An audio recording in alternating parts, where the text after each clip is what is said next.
ભગવાન રામ આ નામ સાંભળતા જ આપણા મનમાં શ્રદ્ધા અને આદરનો ભાવ જાગે છે, ખરું ને? પણ એમની સાથે જોડાયેલી કેટલીક વાતો એવી છે જે મનને ખટકે છે, સદીઓથી પ્રશ્નો ઊભા કરે છે, જેમ કે સગર્ભા સીતાનો ત્યાગ. તો સવાલ એ છે કે શું આ બધી વાતો, આ બધી કથાઓ મૂળ રામાયણનો ભાગ હતી ખરી?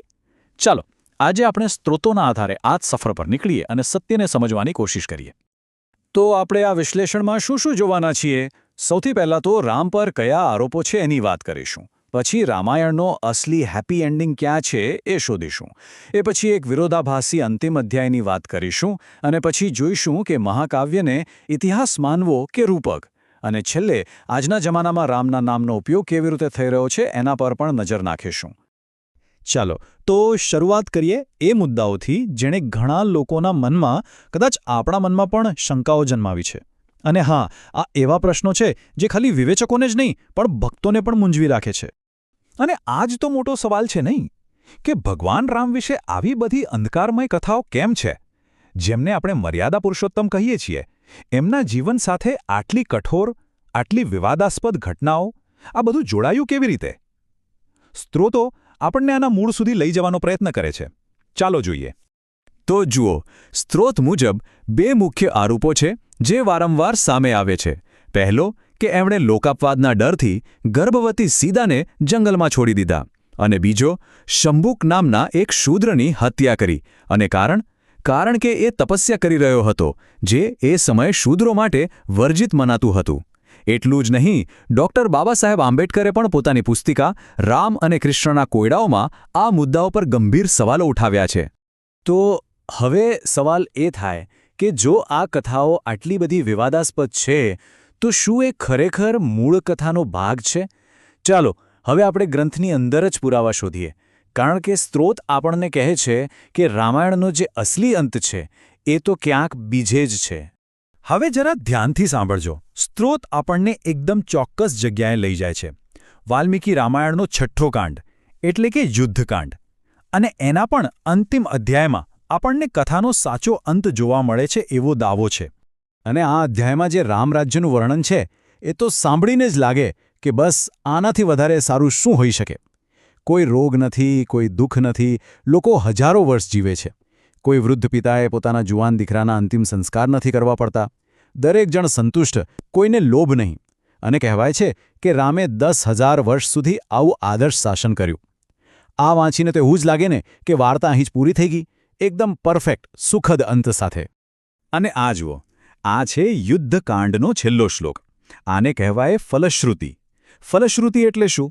એ સામાન્ય રીતે કોઈપણ પવિત્ર ગ્રંથના છેક અંતમાં આવે છે. અને એમાં લખ્યું હોય કે આ કથા સાંભળવાથી કે વાંચવાથી શું ફળ મળશે, શું ફાયદા થશે.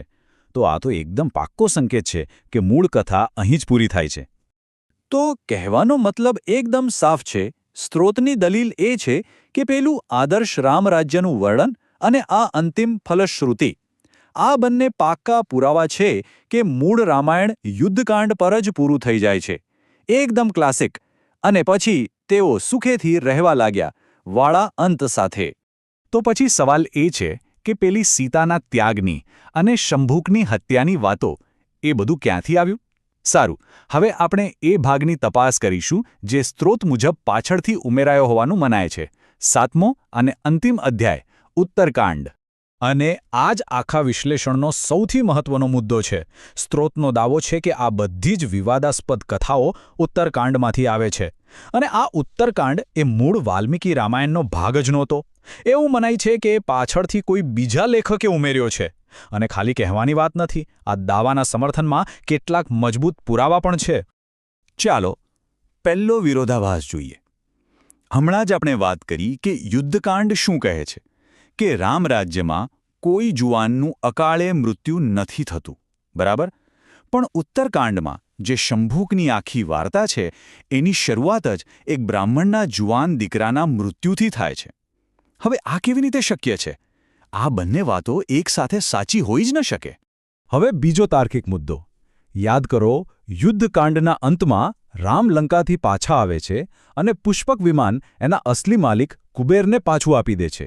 તો પછી ઉત્તરકાંડમાં રામ શંભુકને શોધવા માટે એ જ પુષ્પક વિમાનનો ઉપયોગ કેવી રીતે કરી શકે? વિમાન તો એમની પાસે હતું જ નહીં. આ વાત જરાય બંધ બેસતી નથી. અને હવે ત્રીજો અને બહુ જ રસપ્રદ વિરોધાભાસ. સુંદરકાંડમાં જ્યારે હનુમાનજી રાવણના દરબારમાં હોય છે ત્યારે વિભીષણ રાવણને સમજાવે છે કે આપણે ત્યાં દૂતની હત્યા નથી થતી એવું શાસ્ત્રોમાં પણ નથી. પણ ઉત્તરકાંડમાં એક વાર્તા છે કે રાવણે સીતાના અપહરણ પહેલાં જ કુબેરના એક દૂતની હત્યા કરી નાખી હતી. હવે જો આવું ખરેખર થયું હોત તો વિભીષણ એવી વાત કહી જ કેવી રીતે શકે? આ બધા વિરોધાભાસો એક જ દિશામાં ઇશારો કરે છે કે ઉત્તરકાંડ પાછળથી ઉમેલાયેલો ભાગ છે. તો આ બધી તાર્કિક દલીલો પછી આપણે એક મોટા સવાલ પર આવીને ઊભા રહીએ છીએ કે રામાયણ જેવા મહાન કાવ્યોને આપણે કેવી રીતે વાંચવા જોઈએ? શું એને શબ્દે શબ્દ સાચો ઇતિહાસ માની લેવો જોઈએ કે પછી એમાં છુપાયેલા જે સંદેશાઓ છે, જે રૂપકો છે, એને સમજવા જોઈએ? આ વાત સમજવા માટે સ્ત્રોત એક મસ્ત ઉદાહરણ આપે છે. સ્પાઇડરમેનની ફિલ્મો જોઈ છે? એમાં ન્યૂયોર્ક શહેર દેખાડે છે, જે સાચે જ છે. તો શું એનો મતલબ એ થયો કે સ્પાઇડરમેન પણ સાચે જ છે? ના, બિલકુલ નહીં. બસ એવી જ રીતે કોઈ મહાકાવ્યમાં અયોધ્યા કે લંકા જેવી જગ્યાઓનો ઉલ્લેખ હોય એનો મતલબ એ નથી કે આખી વાર્તાને આપણે શબ્દશઃ ઇતિહાસ માની લઈએ. અને બીજું, આપણા સાહિત્યમાં એક ખાસ વસ્તુનો ખૂબ ઉપયોગ થાય છે, જેને કહેવાય છે અતિશયોક્તિ અલંકાર. આ એક સાહિત્યિક રીત છે જેમાં લેખક કે કવિ કોઈ વાતને, કોઈ ઘટનાને કે કોઈ પાત્રને વધુ પ્રભાવશાળી બનાવવા માટે એને ખૂબ વધારી ચઢાવીને કહે છે. આનો હેતુ ઇતિહાસ લખવાનો નથી હોતો, પણ સાંભળનારને પ્રેરણા આપવાનો કે મનોરંજન કરવાનો હોય છે. એક ઉદાહરણ લઈએ. ઘણી જગ્યાએ આપણે વાંચીએ છીએ કે મહારાણા પ્રતાપ 360 કિલોના હથિયાર અને બખ્તર પહેરીને લડતા હતા. વિચારો, 360 કિલો! આ તેમની વીરતા બતાવવા માટેની એક અતિશયોક્તિ છે. કારણ કે હકીકત શું છે? ઉદયપુરના સિટી પેલેસ મ્યુઝિયમમાં આજે પણ એમના બખ્તર અને શસ્ત્રો છે, અને એનું વાસ્તવિક વજન લગભગ 35 કિલો છે. તો આ ઉદાહરણ બરાબર સ્પષ્ટ કરી દે છે કે આપણે સાહિત્યને સાહિત્યની રીતે અને ઇતિહાસને ઇતિહાસની રીતે જોવો જોઈએ. સારું, તો ચાલો હવે આ બધી ચર્ચાને આજના સમયમાં લાવીએ. જે રામનું નામ કરોડો લોકો માટે આસ્થા અને શ્રદ્ધાનો વિષય છે, સ્ત્રોત મુજબ એ જ નામનો ઉપયોગ આજે કઈ રીતે થઈ રહ્યો છે? સ્ત્રોત અમુક સમાચારોનો ઉલ્લેખ કરીને જણાવે છે કે જય શ્રી રામ જેવો પવિત્ર નારો આજે કેટલાક લોકો દ્વારા બીજાને ડરાવવા કે ધમકાવવા માટે પણ વપરાઈ રહ્યો છે. જે નામ ખરેખર તો શાંતિ અને ભક્તિનું પ્રતીક હોવું જોઈએ, એ ક્યારેક હિંસાનું સાધન બનતું દેખાય છે. અને આની સામે જરા વિચારો, આપણો જ બીજો મહાન ગ્રંથ મહાભારત, એનો મૂળભૂત સિદ્ધાંત શું છે? અહિંસા પરમો ધર્મ. એટલે કે અહિંસા જ સૌથી મોટો ધર્મ છે. જરા વિચારો, આ બંને વાતોમાં કેટલો મોટો વિરોધાભાસ છે. એટલું જ નહીં, મનુસ્મૃતિ જેવા ગ્રંથોમાં તો ધર્મના 10 લક્ષણો ગણાવ્યા છે: ધીરજ, ક્ષમા, સંયમ, ચોરી ન કરવી, શુદ્ધતા, ઇન્દ્રિયો પર કાબૂ, બુદ્ધિ, જ્ઞાન, સત્ય અને ક્રોધ ન કરવો. આમાં ક્યાંય પણ હિંસા કે દ્વેષની તો વાત જ નથી. અને અંતે આ બધી ચર્ચા આપણને એક ખૂબ જ ગંભીર સવાલ પાસે લાવીને મૂકી દે છે. જો આપણા ધર્મગ્રંથોનો મૂળ સંદેશ શાંતિ, કરુણા અને સત્યનો છે, તો પછી આજના સમયમાં એનું અર્થઘટન આટલું બધું કેવી રીતે બદલાઈ ગયું કે એ જ પવિત્ર નારાઓનો ઉપયોગ ભાગલા પાડવા અને નફરત ફેલાવવા માટે થઈ રહ્યો છે? આ એક એવો સવાલ છે જેનો જવાબ કદાચ આપણે સૌએ સાથે મળીને શોધવાનો છે.